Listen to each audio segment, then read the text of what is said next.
know, some of you guys have had an opportunity to kind of mess around with it. And yes, I will say this, it can be somewhat difficult if you're just on here trying to draw freehand and are not really, you know, trying to draw anything particular. You know, if I just have my regular brush, which I have right here, and again, some of the tools, the hand, I can enlarge and zoom in and zoom out here. I can undo the last, or redo the last thing. I've got my brush, I got my layers, edits, files, color palette here, and of course the size of the brush. Now, here on the brush, all right, this is the standard regular brush. This brush here is the blending brush. This is the sketchy brush. And then of course the eraser. Now, with any of these brushes, you see you can change the size of the brush.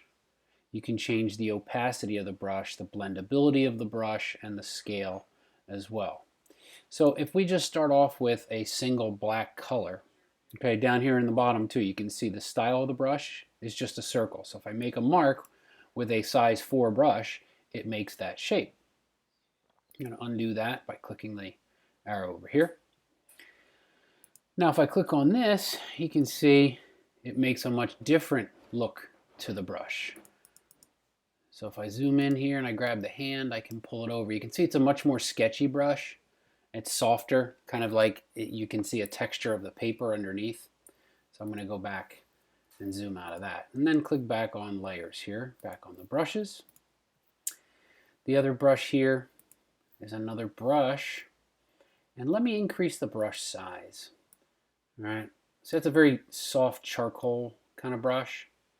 We are just trying to really get into more of a paint brush. So let me undo those two things.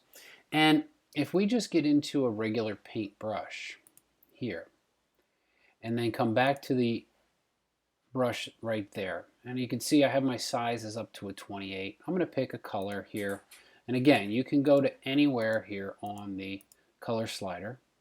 And I click on this, and you can see it gives me a fairly simple, solid, starts as a circle, ends as a circle. So if I was painting and I wanted to get a lighter version of this color, I could then come in. But you see that didn't really blend those two colors. So if I wanted to create a transition from this green to a lighter version of the green, I could put those three greens together.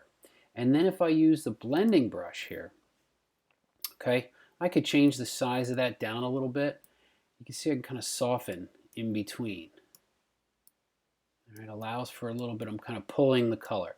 It's not as intuitive as some painting programs out there, but you can see if I'm blending this, it's using whatever the last color I used over here was.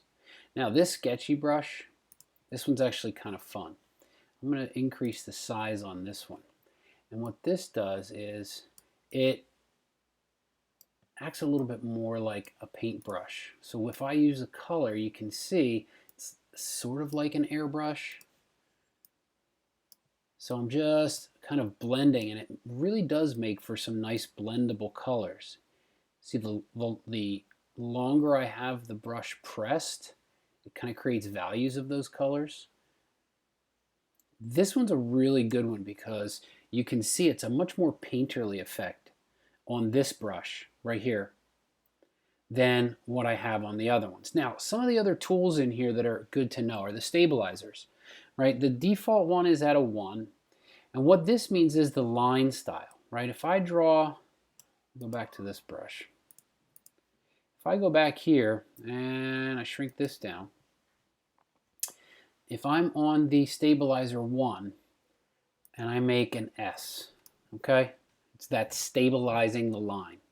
If I go to a number 2, it stabilizes the movement of the line. You can see how it's not as wavy. And 3, if I go here, you can see how much slower that line creates. So if I'm making a zigzag, it keeps it a lot tighter. If I do the same one with a 1, see, it's a lot more free. It moves quickly.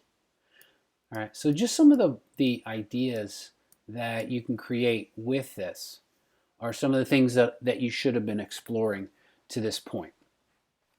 That'll be just some of the stuff I want to show you on this part. Creating some of that blendability and the softness with the paint. See, I can even kind of put some of the textures over top of that. So just playing around with the colors. Again, I'm stable. I'm not trying to draw anything tight. The next demo I'll show you will have some of the stability. So play around for a little while, and then part 2 of the demonstration will show you a little bit more about how we're going to use it for a certain project.